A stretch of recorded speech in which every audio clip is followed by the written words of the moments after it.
বন্ধুরা আজকের একটি নতুন ব্লগে আপনাদের স্বাগত জানাই। আশা করি আপনারা ভালো আছেন, আমিও ভালো আছি।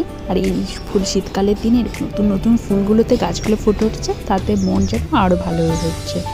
এই গাঁদা গাছগুলো আমাদের তো প্রচুর লেটে ফুল দেওয়া শুরু করেছে, তো এত সুন্দর চাপ হয়েছে, দেখতেও ভালো লাগে, মনটাও বেশ ভালো হয়ে যায়। অনেকগুলো গাছে এখনও ফুল ফোটা বাকি, কিন্তু যেগুলো ফুটছে সেগুলি খুব সুন্দর। তাছাড়া তরুলতা গাছেও লাল লাল ছোটো ছোটো ফুলগুলোতে ভরে উঠছে গাছগুলো, দেখে একদম মন প্রাণ দুটোই জুড়িয়ে যায়। আর সামনে দেখতে পাচ্ছি বাকিতে চন্দ্রমল্লিকাগুলো তো প্রচুর ফুল ফুটতে শুরু করেছে। কি সামনের বাকি ভিডিওগুলোতে আপনাদের সঙ্গে শেয়ার করব, দেখুন খুবই ভালো লাগবে। তাছাড়া রক্তগাঁদা গাছটা আনার পর থেকেই কন্টিনিউয়াসলি ফুল দিয়ে চলেছে। গোলাপ গাছগুলো তো কুড়িতে কুড়িতে ভরে উঠেছে, কিছুদিনের মধ্যে ফুলের সমাহারতে একদম ভরিয়ে দেবে। এই পিঙ্ক কালারের গোলাপ গাছটিতে প্রায় 5 থেকে 6টি ফুল ফুটেছে, তার সঙ্গে নতুন নতুন কুড়ির সমাহার তো আছেই। এত সুন্দর বড় বড় হয়ে ফুটছে, এই ফোটার পরে এই ফুলগুলোর সাইজ যেন আর বড় হয়ে যায়।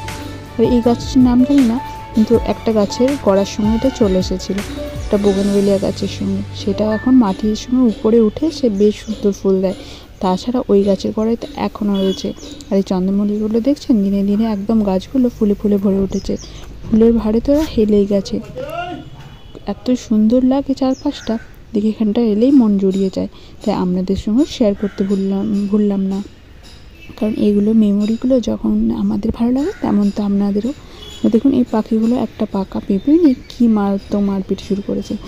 আজ ওদের ভাগাভাগিতে নিশ্চয়ই কম বেশি হয়েছে, নাহলে এত মারপিট করতে ওদের বিশেষ দেখি না।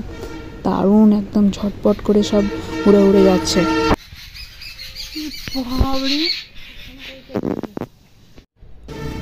আমাদের নারকেল গাছ থেকে দেখুন নারকেল পড়ে এই ব্যাম্বু প্ল্যান্টটা একদম ভেঙে চুরমার।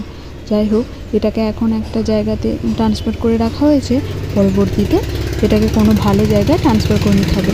ওই জায়গাটাতেই ছিল। আর নারকেল পড়ে দেখুন অবস্থা একদম সিরিয়াস হয়ে গেছে। আর আমাদের বাড়িতে নিয়ে আসা হয়েছিল খইয়ের নাড়ু, বেশ কয়েকদিন ধরে খুব খেতে ইচ্ছে করছিল, বারবার বলার পরে পাওয়া গেছে। কিন্তু এর আগের মতো টেস্ট না হলেও মনের সাধ্য তবু মিলল। এত ভালো লাগে শীতের টাইমে শীতের বিভিন্ন ফল, মিষ্টি, শাক সবজি খেতে। এই নাড়ু তো সারা বছর পাওয়া যায় না, তো যখন পাওয়া যায় তখনই মঙ্গল। আর দেখুন আজকে থালিটা সাজিয়ে নিয়েছি, তার সঙ্গে মাথায় শাক ভাজা, বেশ শুকনো শুকনো করে ভেজেছি।